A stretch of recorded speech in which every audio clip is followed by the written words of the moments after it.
नमस्कार दोस्तों, स्वागत करते हैं आपका एक बार फिर बिंदास खबरें में, जहां पर हम लेकर आते हैं देश और दुनिया की ताजा और काम की खबरें। तो दोस्तों बिना देरी किए शुरू करते हैं खबरों का सिलसिला। और इसी के साथ दोस्तों आज की पहली बड़ी खबर की देश में कोरोना के नए वेरिएंट ओमिक्रॉन की एंट्री। कर्नाटक में मिले 2 मामले, संपर्क में आए 5 लोग भी संक्रमित। दोस्तों यहाँ पर आपको बता दें कि दुनिया के कई देशों में सामने आ रहे कोरोना के नए वेरिएंट ओमिक्रॉन ने दहशत मचा दी है। अब देश में भी ओमिक्रॉन की एंट्री हो गई है। स्वास्थ्य मंत्रालय ने आज बताया कि बीते 24 घंटे में देश में ओमिक्रॉन के 2 मामले सामने आए हैं। तो दोस्तों इससे देश में तीसरी लहर आने की आशंका बढ़ गई है। इसको देखते हुए अब लगता है कि देश में फिर से लॉकडाउन लगने की स्थिति बन जाएगी। तो दोस्तों आपको क्या लगता है, क्या वाकई में देश में फिर से लॉकडाउन लगेगा या नहीं? कमेंट करके जरूर बताएं। और इसी के साथ दोस्तों अगली बड़ी खबर की कमाने वाली संतान अगर नहीं है दुनिया में तो माता पिता को मिलेगी आजीवन पेंशन। दोस्तों यहाँ पर आपको बता दें कि बीते 2 सालों में कोरोना के कारण कई परिवारों ने अपनों को खोया है। कोई अपनी माँ से बिछड़ गया, किसी ने अपने माँ बाप को खो दिया और किसी माँ बाप ने अपनी संतान को खो दिया।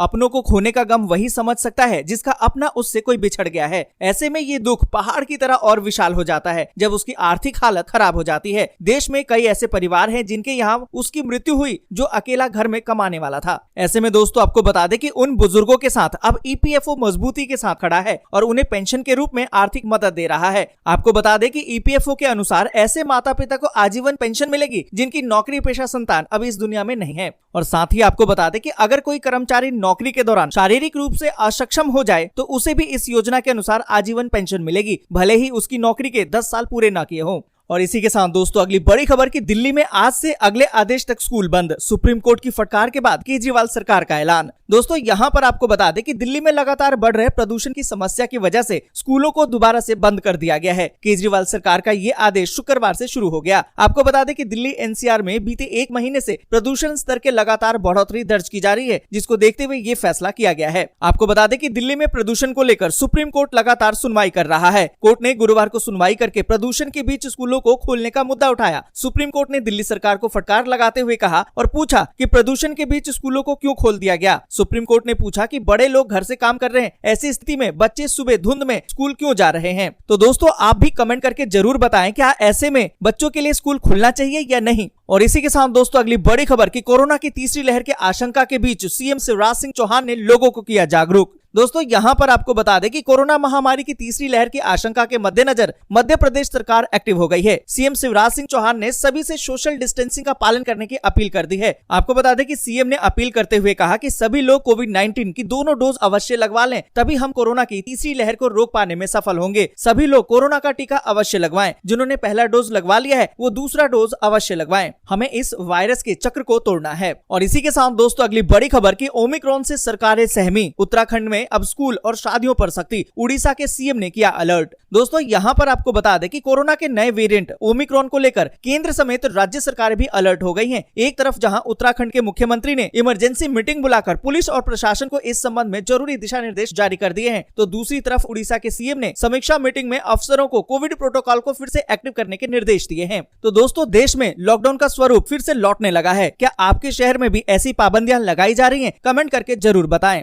और इसी के साथ दोस्तों अगली बड़ी खबर की रेल यात्रियों के लिए जरूरी सूचना। चक्रवाती तूफान के मद्देनजर अगले 2 दिनों तक कई ट्रेनें रद्द। दोस्तों यहाँ पर आपको बता दें कि बिहार के हाजीपुर जिले से पूर्व मध्य रेलवे के सीपीआरओ राजेश कुमार ने कहा कि उड़ीसा और आंध्र प्रदेश के तटों पर आने वाले चक्रवाती तूफान के मद्देनजर अगले 2 दिनों तक कई ट्रेनों को रद्द कर दिया गया है। आपको बता दें कि सीपीआरओ राजेश कुमार ने जानकारी देते हुए बताया कि 2 दिसंबर को नई दिल्ली से प्रस्थान करने वाली नई दिल्ली भुवनेश्वर पुरुषोत्तम एक्सप्रेस रद्द कर दी गई है। साथ ही 3 तारीख को पटना एर्नाकुलम एक्सप्रेस, आनंद विहार पुरी, नीलांचल एक्सप्रेस को भी रद्द कर दिया गया है। दोस्तों आगे बढ़े उससे पहले वीडियो को लाइक और शेयर जरूर कर दें। अगर अभी तक आपने चैनल को सब्सक्राइब नहीं किया है तो सब्सक्राइब जरूर से कर लें। और इसी के साथ दोस्तों अगली बड़ी खबर की ओमिक्रॉन के खतरे के बीच बढ़ गई है चिंता। बीते दिन सामने आए कोविड-19 के 9,765 नए मामले, जबकि 477 ने गंवा दी है जान। दोस्तों यहाँ पर आपको बता दें कि देश में कोरोना वायरस के नए वेरिएंट ओमिक्रॉन के बढ़ते खतरे के बीच कोविड-19 के नए मामले बढ़ गए हैं। स्वास्थ्य मंत्रालय की रिपोर्ट देखें तो बीते 24 घंटे में कोरोना के 9,765 नए मामले सामने आए और 477 मौतें दर्ज की गई हैं। महज 8,548 कोरोना मरीज ठीक हुए हैं। नए केसों की तुलना में कोरोना से ठीक होने वालों की संख्या कम हो गई है।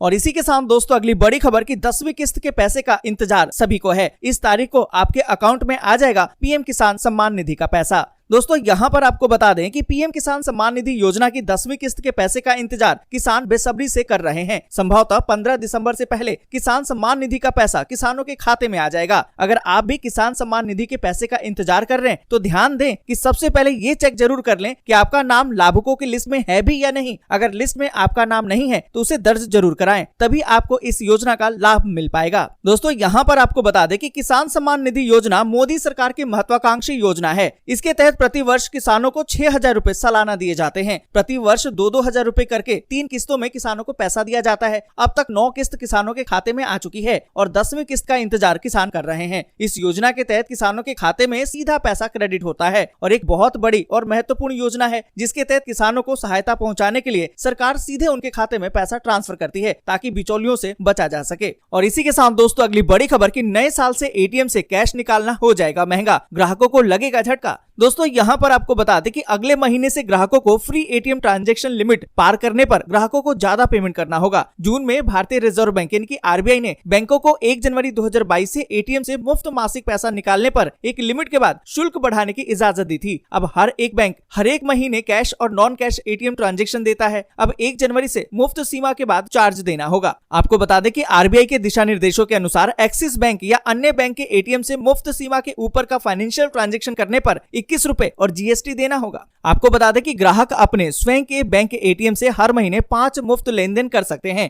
ये मेट्रो शहर में अन्य बैंक के एटीएम से 3 और गैर मेट्रो केंद्र में 5 मुफ्त लेन देन भी कर सकेंगे। और इसी के साथ दोस्तों अगली बड़ी खबर कि शहीद पुलिस जवानों के लिए केजरीवाल का बड़ा वादा। दोस्तों यहाँ पर आपको बता दें कि दिल्ली के मुख्यमंत्री और आम आदमी पार्टी के सुप्रीमो अरविंद केजरीवाल ने पंजाब दौरे पर राज्य के लोगों के लिए चौथी और 5वीं गारंटी का ऐलान कर दिया है। केजरीवाल ने कहा कि राज्य के सरकारी स्कूलों में छात्रों को अच्छी शिक्षा दी जाएगी। उन्होंने कहा कि राज्य के टेम्परेरी अध्यापकों को पक्का कर दिया जाएगा और पंजाब में नए स्कूलों का निर्माण किया जाएगा। उन्होंने कहा कि राज्य में शिक्षा व्यवस्था को मजबूत बनाया जाएगा। इसके साथ ही उन्होंने 5वीं गारंटी के रूप में घोषणा करते हुए कहा कि शहीद जवानों के परिवारों को 1 करोड़ रुपए दिए जाएंगे। तो दोस्तों जिस तरीके से अरविंद केजरीवाल पंजाब में विधानसभा चुनाव को देखते हुए वादों पे वादे करते जा रहे हैं, क्या आपको लगता है कि पंजाब में वो अपनी सरकार बना पाएंगे? कमेंट करके जरूर बताएं। और इसी के साथ दोस्तों अगली बड़ी खबर की भारत में ओमिक्रॉन की दस्तक के बीच तमिलनाडु में 25 छात्र कोरोना पॉजिटिव, मच गया है हड़कंप। दोस्तों यहाँ पर आपको बता दें कि भारत भी अब खतरनाक वेरिएंट ओमिक्रॉन की चपेट में है।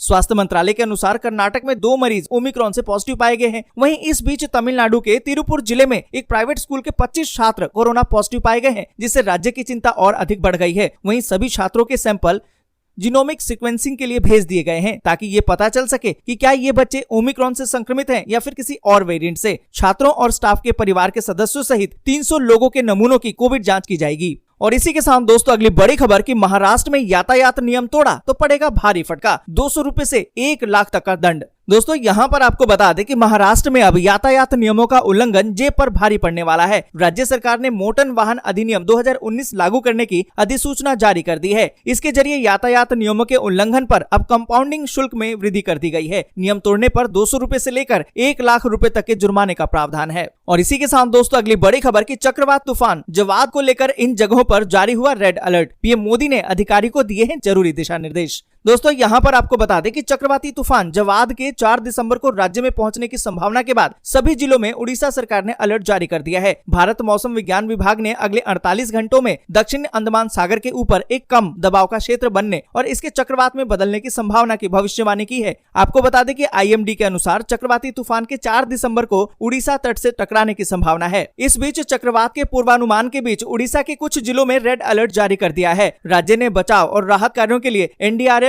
ओडीआरएफ और दमकल विभाग के कर्मियों को बुलाकर आपदा प्रबंधन रणनीति भी तैयार कर दी है। दोस्तों आज के लिए बस यहीं तक। वीडियो आपको अच्छी लगी हो तो लाइक और शेयर जरूर कर दें। अगर अभी तक आपने चैनल को सब्सक्राइब नहीं किया है तो सब्सक्राइब जरूर से कर लें।